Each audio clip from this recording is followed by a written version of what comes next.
What's up, guys? Welcome to another episode. This is week number 24 of making $1 million in 5 years. And this week I'm lethargic. This is one of those weeks that doesn't feel that amazing, but part of the process. I'm not going to get into the specifics of my finances. It might actually be slightly in the negatives, but still have like cash available, of course. So where am I at? There's some things I want to talk about, but I'm in a middle ground. I had this week a talk with someone about doing roofing sales, which is a big potential.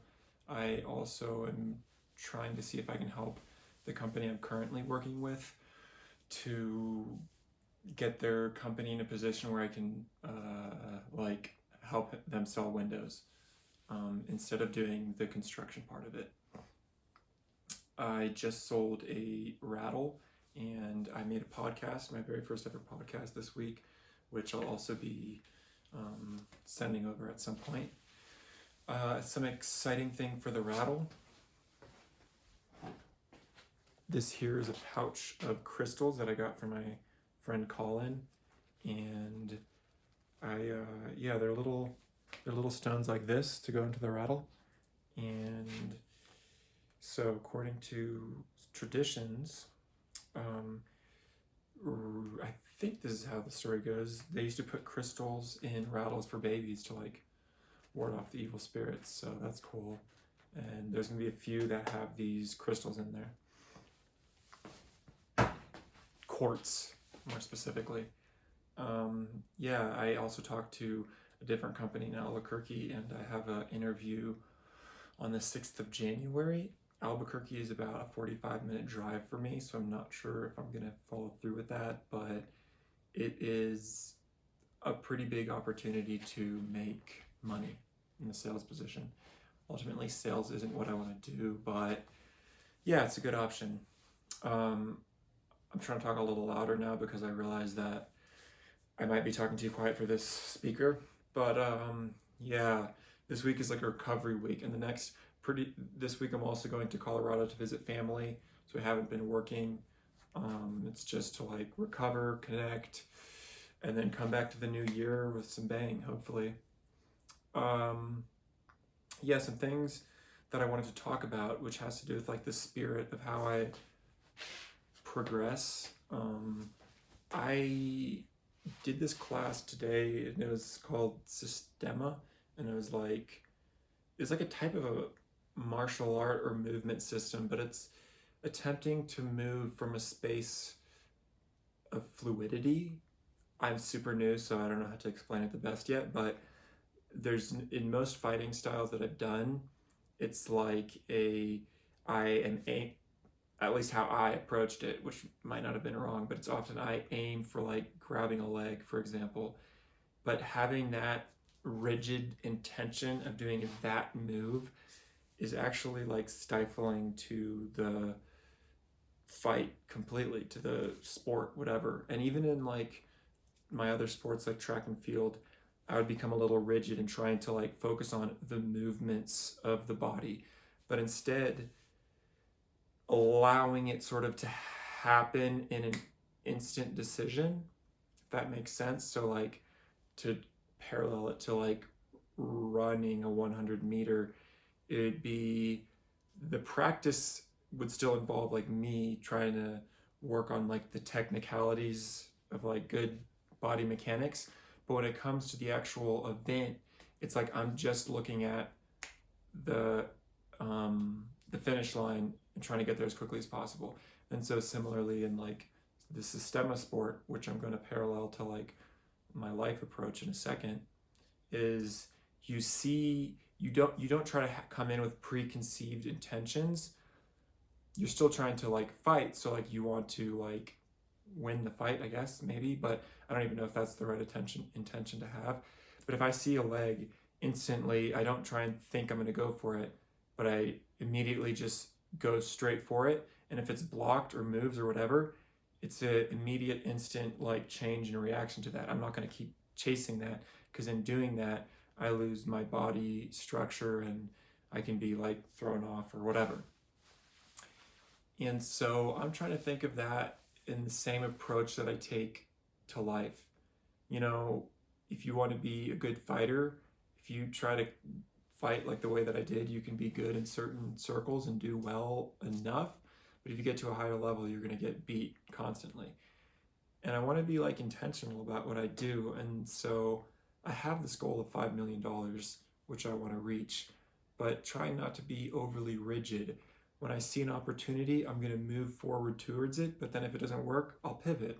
I'll move in another direction. And I don't know how this all ties in, or how to integrate this, but it's a big feel that I think is going to be important to me, like trying to like move forward intentionally, is not to like be so tight to the way that the world moves me.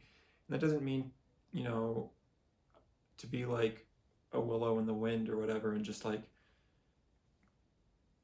I'm like in a lifetime trying to figure this out for myself. But yeah, it's an intention that I want to bring to this goal of being like more fluid and organic towards it.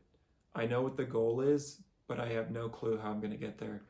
I know that one way that I'll need to do it is I'll need to have help. I'm realizing that in so many dimensions in my life. I'm in a men's group and I'm able to connect with people, and I'm realizing that like I need help for everything, for emotional help, for my financial success, for figuring out how to do like specifics of whatever things, like I have a lot of like whatever you call it, like horsepower to get things done, but it's exhausting and it's almost counterproductive. I remember a few years ago I wanted to get started with my own business. And instead of working where I'm strongest, I took like several weeks trying to figure out how to make a website so that I wouldn't have to get anyone else to employ anyone else to do it. And I mean, part of that was because I didn't have money at the time. But I've been going down life that way. It's like, oh, there's a problem, let me fix it. My car breaks down. It's like I'm going to watch 20 YouTube videos, save the money, and do it myself, which is cool. And it's awesome. And I respect people who can do that.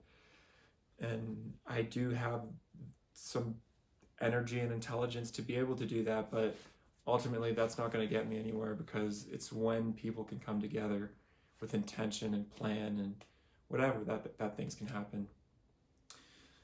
So yeah, that's the main thing that I want to talk about. That's not that particular about the specifics of money, but it's been a rough week for me. I'm not going to get into it. Maybe further down the road I can. But we're doing our best to move forward. And right now I'm in what feels like a tough place, but we'll see where it goes. Maybe in this like analogy of the fighting, I get knocked down and beat, but I'm going to get back up and keep competing, and that's just part of it. And so I'm learning and we'll figure it out. I'm not going to be rigid to like let it break me down and then be like, oh, I'm defeated. No, I'm gonna get up, work out, lift weights, get stronger, and keep going. Yeah, and that analogy speaking to be the good fighter, like in Systema, you need to have that attitude that I'm trying to describe. But also, of course, you need to have other things that will help you. Like if I am in good shape and if I am like fast and springy, that will serve me as well. And so while I'm trying to make this $1 million, like not only do I want to learn that approach, not only do I need help, but like each thing that I do is growing me stronger to be able to move in that direction. So I'm learning a little bit. I know a bit about construction. I'm trying to get a contractor's license. I got signed for like 8 months, and there's like I think like 16 months that someone said they would sign for. And so I'm in a good place to have fair potential in getting that. But again, it's like those things, whether I get the contractor's license or not, it's like it's the weights that I'm lifting, and that's making me stronger. And the relationships I'm building, that's giving me like resources in so many ways that I feel, yeah, I feel that people care about, people love me, and that helps me to keep going. But also like when a time comes when I need help and want to take this business further, maybe I'll know people who can help, and they'll be there to help me. So that's a really good feeling. Yeah, and I'll be setting up that podcast. Super excited about the podcast. I think it was a really good talk. If you're still here, like and subscribe. You like and subscribe right now. Go. Yeah. Yep. Have a great Christmas. That's it.